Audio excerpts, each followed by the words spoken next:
And we're live. Hello, everyone. Welcome to the No Nonsense Podcast. I am your co host, Oscar Montiel, and I say co host because I am not alone in this little project. Alongside me, virtually, of course, is my main man, Naim Abu El Hawa. Say what's up, Naim. Hey, what's going on, everyone? What's up? What's new? What's up? What's down? What's to the right? What's to the left? What's north? What's south? What's east? What's west? You guys get the point. It's quarantine these days, and trying to do everything sometimes virtual is the only route to go. So here we are. How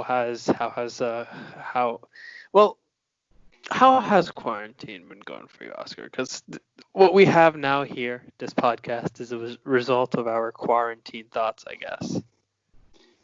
Yeah, definitely. I'm hanging in there.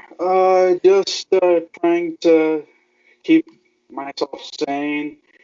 I know that I love, don't get me wrong, I love spending time in my room.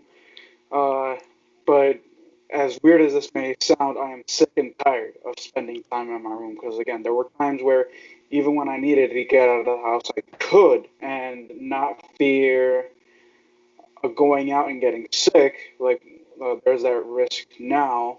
But now, just hanging in, trying to keep myself busy.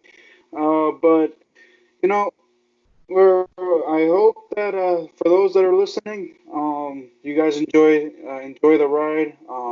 We're excited for this new project. And just buckle in. A little backstory on the context, by the way. Naeem, what does no nonsense mean to you? Well, actually, let me rephrase that. What do you think our viewers and people around the world think no nonsense means to them? Let's start with that question. All right, so let's be real. Most of the time you hear the phrase no nonsense, it's either when you're up to shenanigans and your parents are not too happy with those shenanigans. Hey, cut out the no nonsense. I mean, pardon me, cut out the nonsense, or uh, I'm giving you a no nonsense tone right now. Or if you get confronted with one of your lies, let's say you have a crazy ex girlfriend and she's been blowing up your phone while you're with your current girlfriend, and then all of a sudden you get wooed by her again and start to do some forbidden action, if you will. Your current girlfriend finds out and she says, "No nonsense. Tell me what's going on." So no nonsense gives you this military vibe. This, hey, there's no messing around. There's no fooling around. We're talking for real, for real. But you know that's the implication we get. But look, Oscar and I, we never are on the surface level type folks. No, we dig deep. So let's talk a little bit about how we came to No Nonsense as the title of our podcast, Oscar. Well, it's funny because your name is Naeem, my name is Oscar. You just take the first letter of each of our names, put them together. What word do you get? No. And yes, I know that the title says no nonsense, but we're going to be talking nonsense. If not all the time, if not sometimes, all the time. You'll see different topics throughout the week. Um, and if once we get more people to tune in on our podcast, we may take feedback from our audience. So stay strapped for that. And again, I hope that you guys can enjoy this ride with us because we want to get uh, a lot of feedback, so that way we can improve as not just podcasters but also individuals. So again, thanks Allow for this. Allow taking this. the time. So, yeah. Sorry to interrupt. Allow this to be uh, uh, not just Naim and Oscar's nonsense. Allow this to be everyone's nonsense. Us just coming together as a community and just talking. Always as a community, either confrontational or when we're working together because we're forced to work together because of hard times, which it's great that hard times bring us together, but why can't we just come together in lighthearted moments? Why can't we just come together in levity? Coronavirus, in some ways, has brought the best out of us in humanity.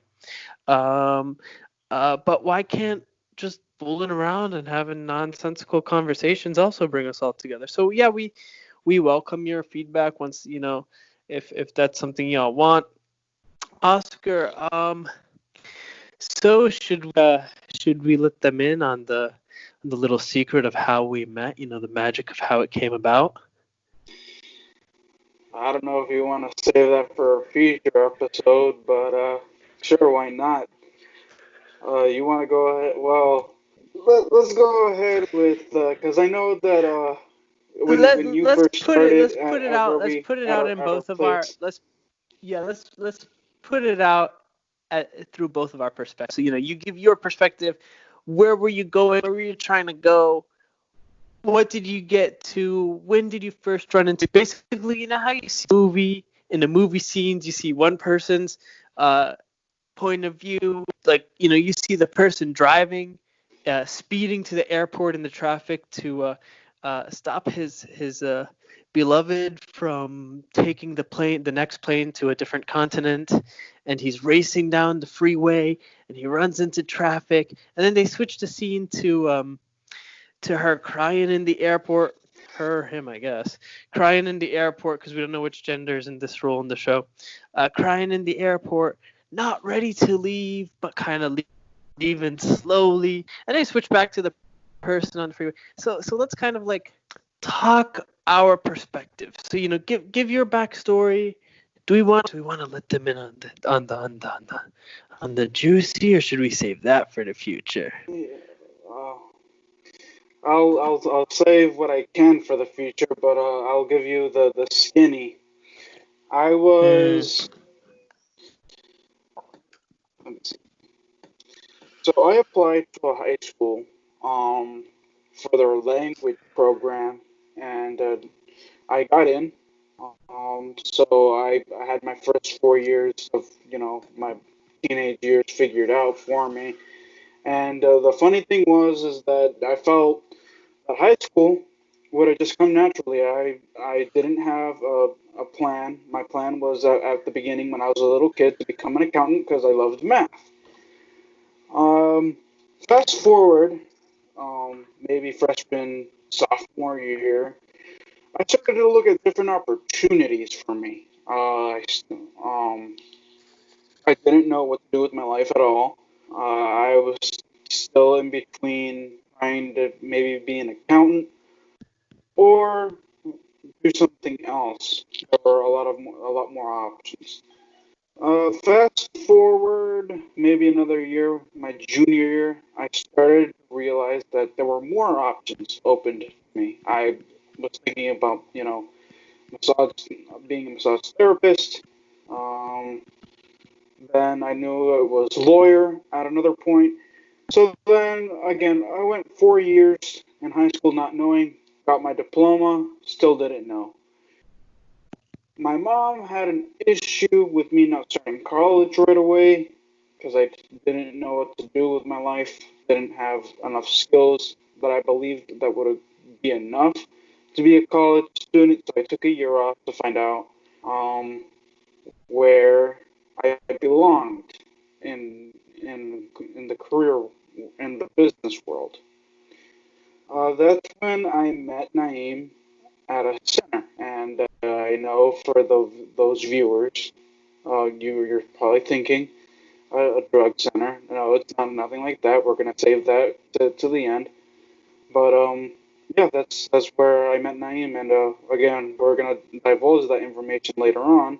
It's a very interesting story on how we went from one little question began a very very strong friendship.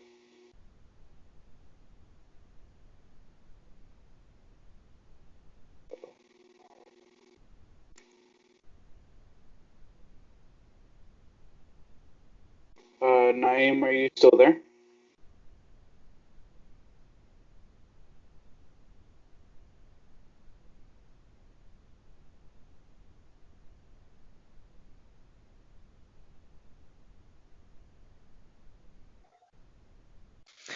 So here's the thing. The thing is, they tell you, don't mute yourself unless you know how to unmute yourself, right? Well, y'all will connect the dots. How about this? How about we reveal the big reveal at this intro episode? How about that? Because I think our audience is already pulling their hair out. Like, what's this nonsense? Come on, I know you guys are called nonsense, but like, for real, you're sitting here dangling a $100 bill at our noses and just telling us to sniff? Like, we don't want to catch corona now, do we? I'm about the beard. No, I'm messing around. All Well, right. Naeem, what is your backstory? Okay. As you can tell, I am the one who loses focus between the two of us, and Oscar always has to rein me in. Um, so I started out at a very nice secondary school, like they call them over there in the United Kingdom. It was James W. Robinson Secondary School, 7th through 12th grade. That was the plan. It was a nice, big, fat public school with a student body of about 4,000, give or take. And you're talking 7th through 12th grade, not just high school. And it's like really good stuff. Um, so I went there. It was going good. It was not my base school, but some of that can be explained later on. It was not my base school, but it was still within my county's jurisdiction. So I went there, and due to circumstances that I think we'll dedicate a whole episode to, we'll have an episode as to the specifics of our high school experiences. I transferred back to my base school senior year. Couldn't have made a better decision, honestly. That was the best decision I made. Plenty of happiness to be had in my senior year of high school, and growth and prosperity. But I knew I needed more, so I went to this center Oscar's referring to. In fact, I enrolled and got in a week before he had gotten in. I was scheduled for 2 weeks before, but I couldn't come in because being a Muslim, I had Eid al-Adha celebrations. This was in 2016. I think Eid al-Adha that year was September 10th, 11th, 12th, something like that. Someone can Google search that and verify if they want, but you get the point. So I went ahead and did that, and then I was told my first week in. Now I had a connection to this facility before, so I knew the ropes around. I was told that I'll be having a mentee, so I'll be mentoring someone around my age. And come Sunday, that individual was an incoming student. So come Sunday, I, got ready, expected my mentee. Not really, Oscar. You can hate me for that. I kind of got up really late that Sunday afternoon and realized that the last Of night I had to course. clean up my dorm room. So I literally had to get a knock on my door when you had arrived. So I come out in my Sunday evening garb, and having just mopped my room or swept it, or I don't know what I had done, but I was a mess after cleaning my room I somehow. was gonna say, do you And really want to go? Do you really want to go down the mop route right now? we should go that route actually one day. Have a psychologist on the podcast, an expert in memory. Um, but that didn't sound, but we'll let y'all in. We'll let y'all in eventually. One day, and when we have a clinical psychologist. So if any of you guys are clinical psychologists, then drop us your info. Concentration memory, please. Uh, so yeah, basically I was here and I came out and I run into this kind family, a very, very kind family, but they seemed in a frenzy trying to get somewhere. And I was given notification that this was the family of whom the student is a member of, and I was to walk over and say hello. Uh, it seemed y'all were busy, but that was the initial introduction, and it was kind of a very rigid, almost stiff professional encounter. Hey, how are you? My name's Naim. I'll be your mentor. Uh, Find me if you need me type. of introduction. It wasn't the most. I could have done better in being warmer, but I hope you've forgiven since. Yeah. So that's how Oh I yeah. met you. I met you on a Sunday afternoon. For me, were a mess. What were you up to that day afternoon? So I actually that was actually a crazy Sunday for me. I remember I got in.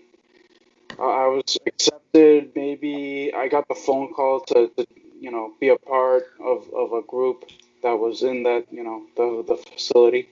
Um, Maybe a week before, and I did let my family know ahead of time that I was going to Richmond. That wasn't my plan. That I was going to take a year off of school because I busted my butt off for 4 years, and I just needed a breather as well.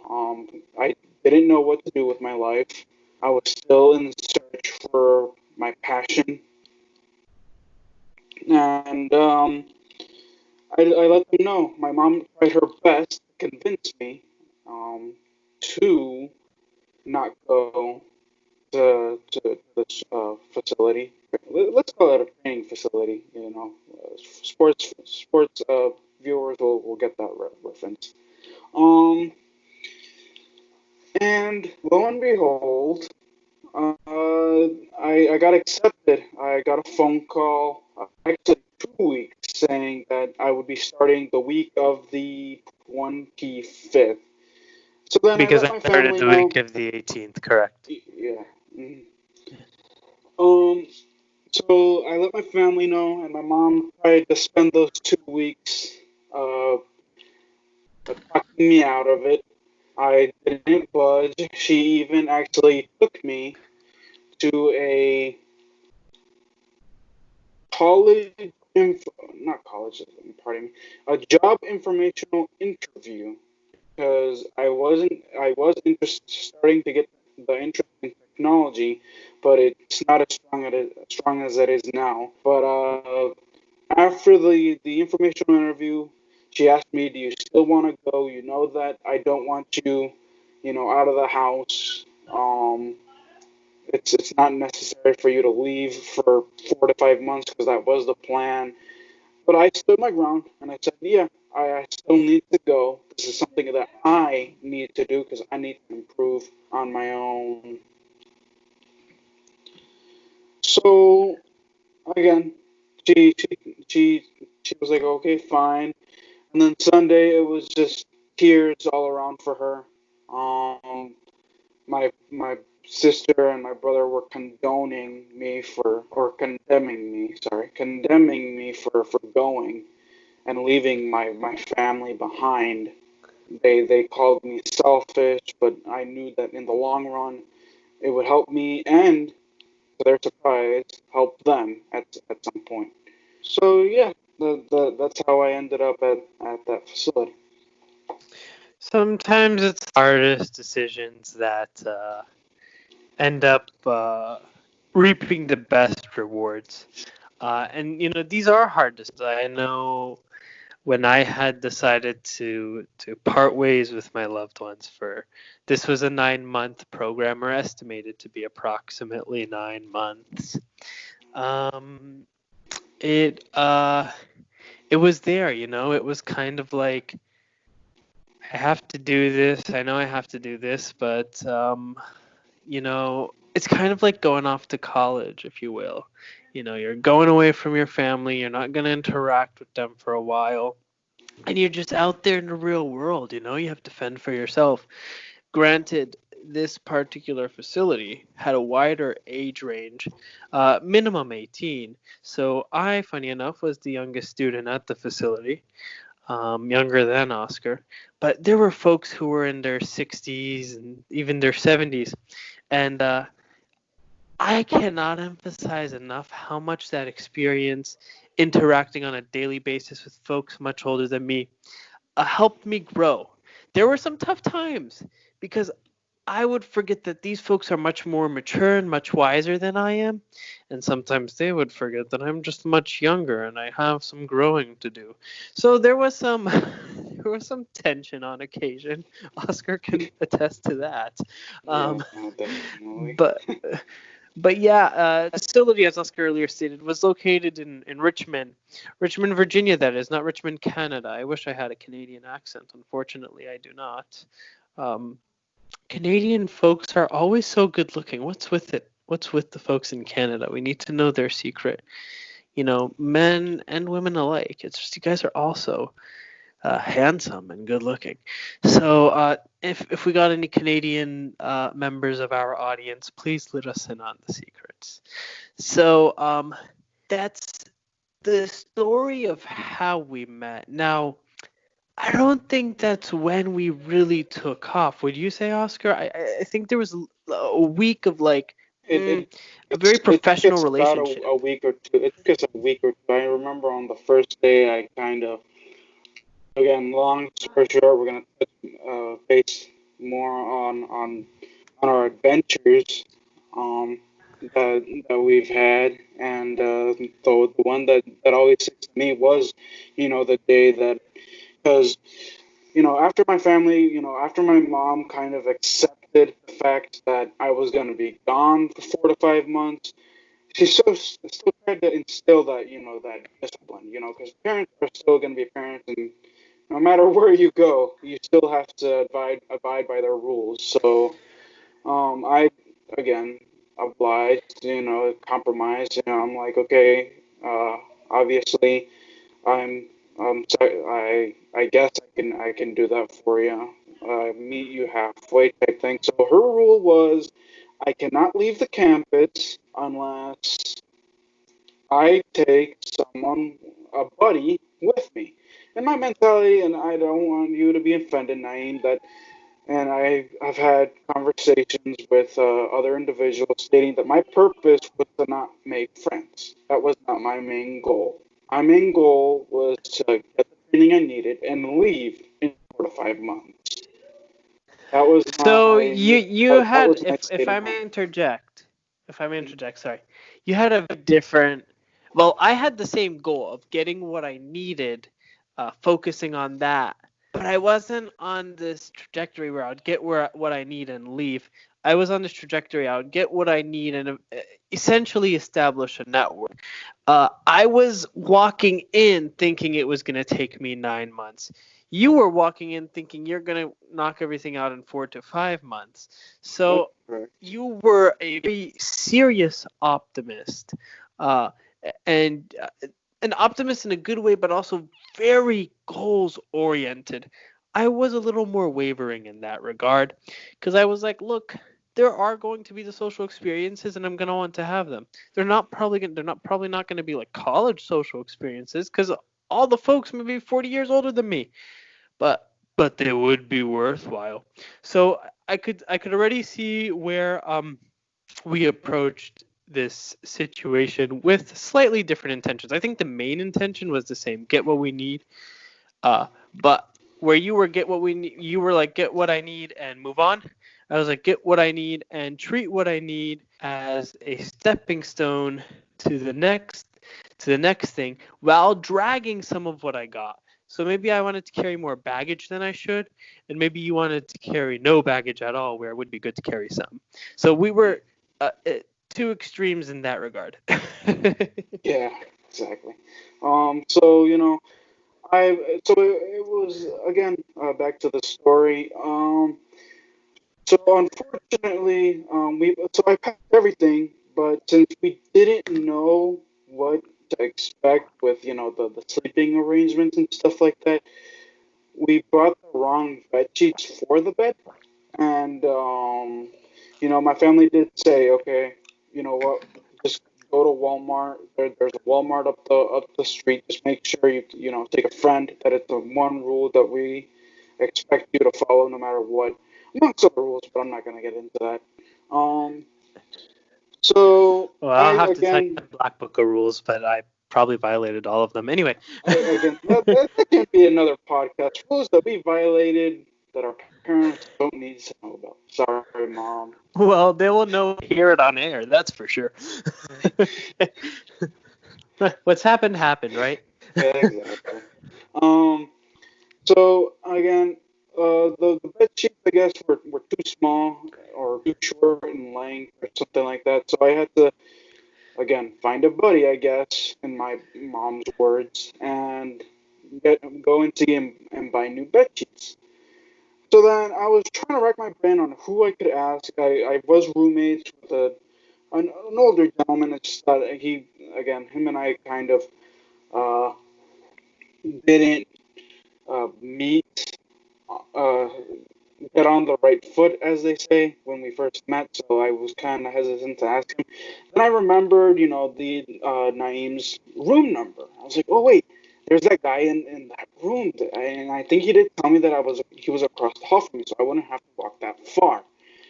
And I remember knocking on his door, and boy, your first impression. They say that your first impression is your last impression, but for Naim, that is not the case at all.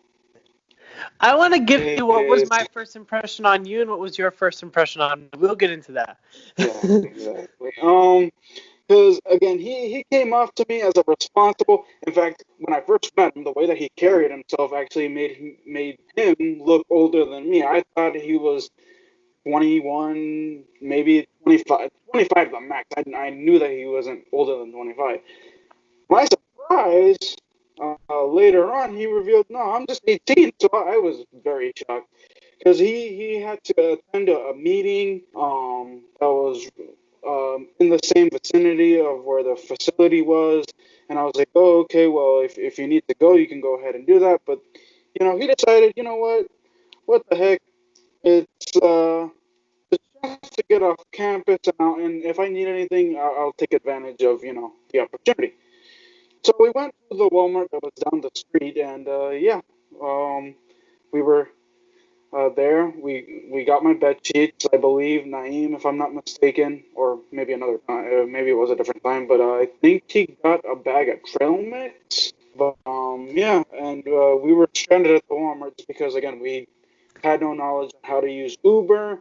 When we tried another taxi service, they left us high and dry, as they like to say, because they said, "Yeah, we'll get you the taxi within 20 minutes." That never showed up. We were stuck in the Walmart, well, at the Walmart for like an hour and a half, until my mom finally was able to get us an Uber back to the facility.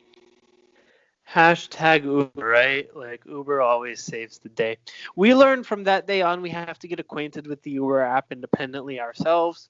So we took that upon ourselves. Now you guys are probably saying, "What the H? You guys don't know how to navigate the Uber app on your own?" That's coming in the special reveal that we're teasing you all on.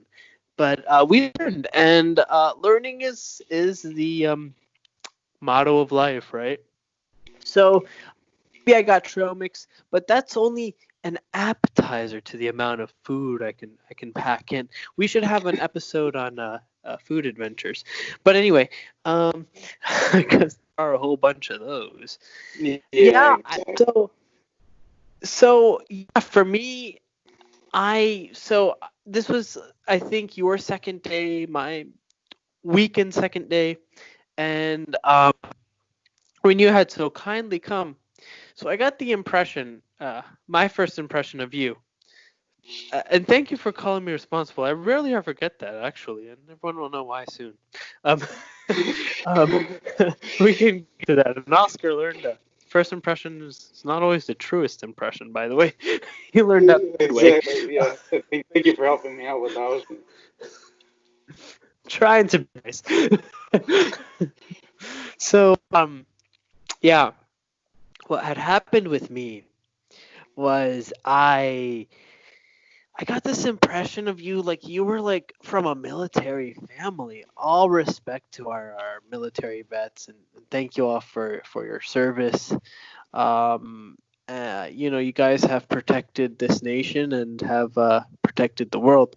But you gave me the impression, Oscar, that you came from a military family. I found out later that was not at all the case. But you just seemed so disciplined, so put together, and so in the kindest way possible, if I can put it this way, unaccommodating. Yeah, I get you, that. you knew what you wanted.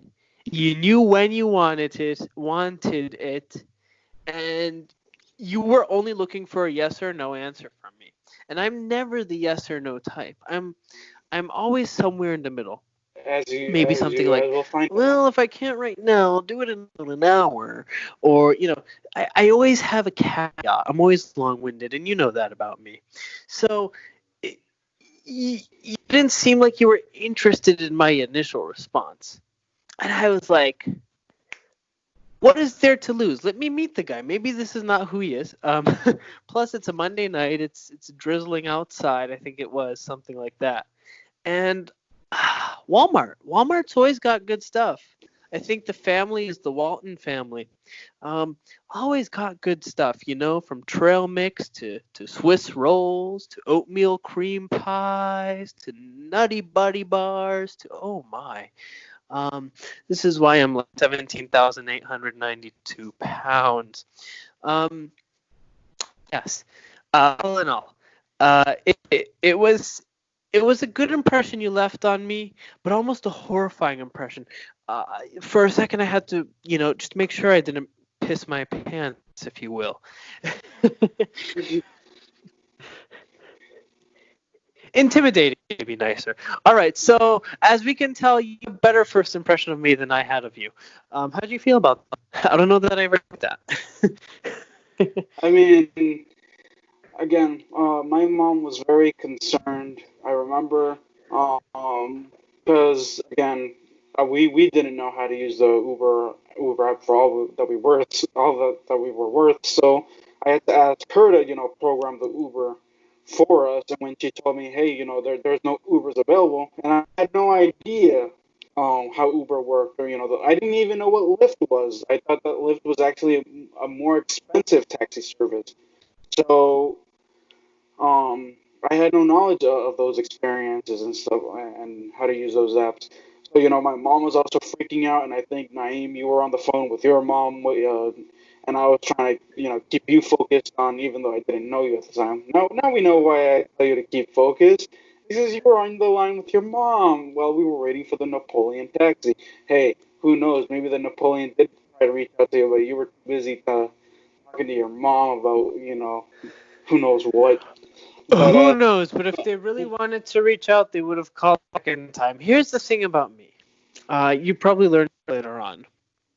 If it were the 1960s or 70s, I would have been considered a Bob Marley hippie, right? Because I'm always so chillaxed, laid back. Man, just let things roll.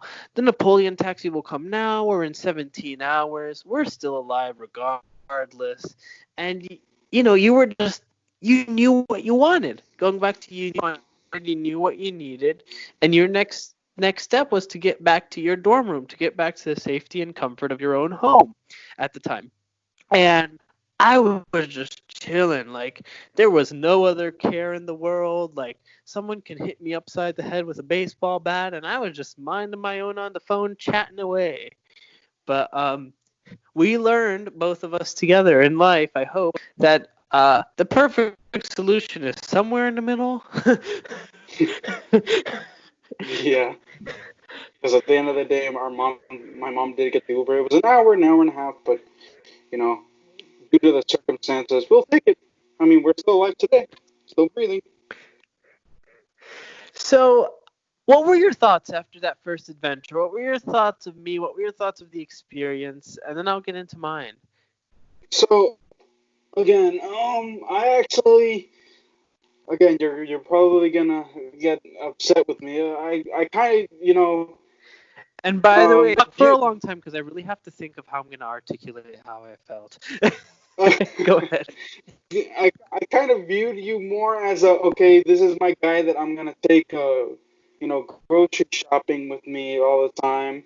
Because I guess he's my adventure guy now. But again, because I didn't know you, but I did get to know who you are and what you are about, I believe. If not the following day, maybe the following week, and we'll talk about that um, probably the next podcast.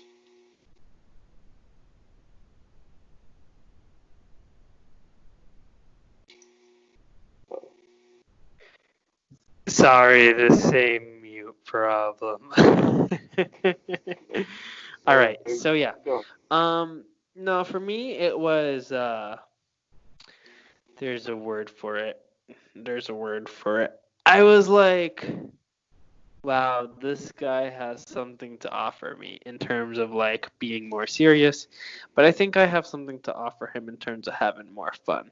So how can I talk this guy into hitting up the town? And if anyone knows Richmond, Virginia, there's a nice downtown area that even I wasn't all that acquainted with at the time, but I knew was there. So my thoughts were I want to take him out, and that happened about a week later. We went out to a nice restaurant. Do we want to talk about our restaurant experience now, or save that for a food adventures podcast? Well, actually, you know what? So we will actually leave it here. I believe that with the introductions, we can split this up into a part one and a part two. I think we covered as much as we can for part one, in my opinion. Again, we'll send out, the recording, and hopefully get feedback from certain people that we have in mind, and then we'll see what they say. But again, I can't express thanks enough for Naim. I know that he had several um, uh, ideas for a podcast, and I just wasn't sure how to implement them because I never experienced, uh, never knew how to do a podcast. So um, and Naim, any closing thoughts for now? So should we make the reveal or leave that for part two? You know what? Have we suspensed everyone too much You already, said, or? you know what? You know, we're gonna have to leave it for part two. I feel like it's a better fit for part two. I think so. And I think it'll fit perfectly into some of the stuff we have to talk about. But just know, it's going to be part two of this conversation, so everything will tie back in. So if you watch this part, you might as well watch part two to make sense, because I don't know that we'll repeat that reveal ever in the future. So it may come up Um, in passing, but Also, uh, FYI, we are planning to go um, record a podcast every Saturday night. 10:30 is the planned time right now. I know it's a little late tonight, but we're still working up the kinks. Again, this is a first time for the both of us recording a podcast and actually trying to see if it goes through, and we'll keep you guys posted. Um, so I again thank you all for tuning in, and we'll see you guys next time. thank you.